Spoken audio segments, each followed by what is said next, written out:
বা পুলিশ হন বা আমাদের মতো বিরোধী দলীয় লোক হন বা সাধারণ জনগণ হন, সবার মধ্যে ভারত বিরোধিতা কাজ করে। তারা বোঝেন যে ভারত সেই 1971 সালের পর থেকে আজ পর্যন্ত কিভাবে আমাদেরকে শোষণ করেছে, আমাদেরকে 54টা নদীর পানির থেকে বঞ্চিত করেছে এবং কিভাবে আমাদের বাজারটা দখল করে রেখেছে।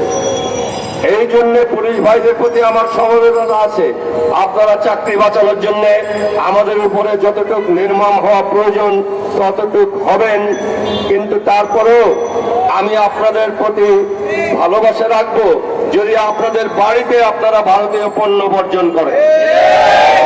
সব পুলিশ ভাইদের প্রতি আমার আহ্বান, আপনার চাকরি বাঁচানোর জন্য আমাদের প্রতি যতটুকু নির্দয় হতে হয় বা বিবেকহীন হতে হয় আপনারা হন, কিন্তু আপনারা একজন বাংলাদেশী আদর্শ নাগরিক হন। আপনারা ভারতীয় পণ্য বর্জনে আমাদের সাথে অংশ নিন এবং আপনাদের ঘরগুলিতে ভারতীয় পণ্য কেনা বন্ধ করুন।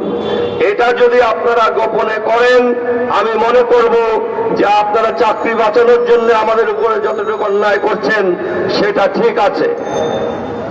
আমি আমার পূর্ববর্তী বক্তব্যে বলেছিলাম যে আজকে আমরা যে আন্দোলন শুরু করেছি, এই আন্দোলনের সার্থকতা নির্ভর করে জনগণের উপরে।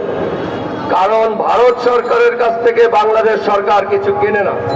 নিত্য প্রয়োজনীয় দ্রব্য যা আমরা কিনি, আমরা জনগণ কিনি এবং আমরা বাজারে গিয়ে কোনটা কিনবো আমরা সিদ্ধান্ত নেই। ওখানে সরকার কেউ দাঁড়িয়ে থাকে না আমাদেরকে বলে দেওয়ার জন্য যে আপনি এটা কিনবেন বা ওটা কিনতে পারবেন না। এই জন্য আমরা যদি বাজারে যাওয়ার আগে এবং বাজার করার সময় প্রতিজ্ঞাবদ্ধ হই যে আমরা ভারতীয় কিছুই কিনবো না, তাহলে ভারতীয় জিনিস এখানে যতই আসুক সেটা বিক্রি হবে না এবং ভারতের কোনো ব্যবসা হবে না। এই জন্যে আমাদের এই ভারতীয় পণ্য বর্জনের আন্দোলনের সার্থকতা নির্ভর করে জনগণের হাতে।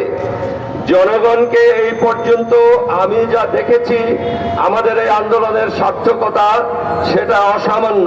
আপনাদের অংশগ্রহণ এবং আপনাদের স্বতঃস্ফূর্ততার জন্য আপনাদের সকলকে ধন্যবাদ জানাই।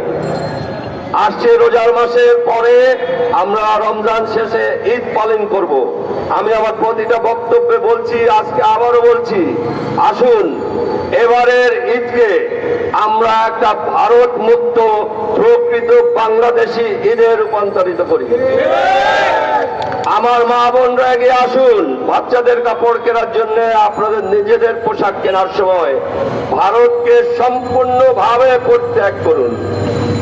আপনারা বাংলাদেশি কাপড় কিনুন, বাংলাদেশি সমস্ত সামগ্রী কিনুন। আমাদের এই আন্দোলন একদম সম্পূর্ণ সফলতায় পৌঁছাতে সময় লাগবে। আপনারা চিন্তা করুন, স্বাধীনতার পরে 52 বছর যাবৎ ভারতীয় বাজারে দেশে প্রতিষ্ঠিত হয়েছে। ভারতীয় অনেক দালাল আমাদের দেশের মধ্যে থেকে তাদেরকে সহযোগিতা করেছে। সেই দালালরা এখনো তাদের কাজ চালিয়ে যাচ্ছে। সেই জন্য আমাদের এই ভারতীয় পণ্য বর্জন আন্দোলন রাতারাতি সফল হবে সেরকম মনে করবেন না। সবাই ধৈর্য ধরুন, অপেক্ষা করুন। 10 বছর লাগে, 15 বছর লাগে, 20 বছর লাগে, আমরা এই আন্দোলন চালিয়ে যাব। ইনশাল্লাহ জনগণ আমাদের সাথে থাকবেন এবং আমরা আজ হোক কাল হোক একটা স্বাধীন সার্বভৌম জাতি হিসাবে মাথা উঁচু করে দাঁড়াবো এবং বলবো আমরা গর্বিত এবং নিজ পায়ে দাঁড়ানো স্বনির্ভর বাংলাদেশের নাগরিক। আমরা কারো গোলাম নই, আমাদের জন্ম কারো গোলাম হওয়ার জন্য হয়নি এবং আমরা কারো গোলাম থাকবো না। ধন্যবাদ সবাই।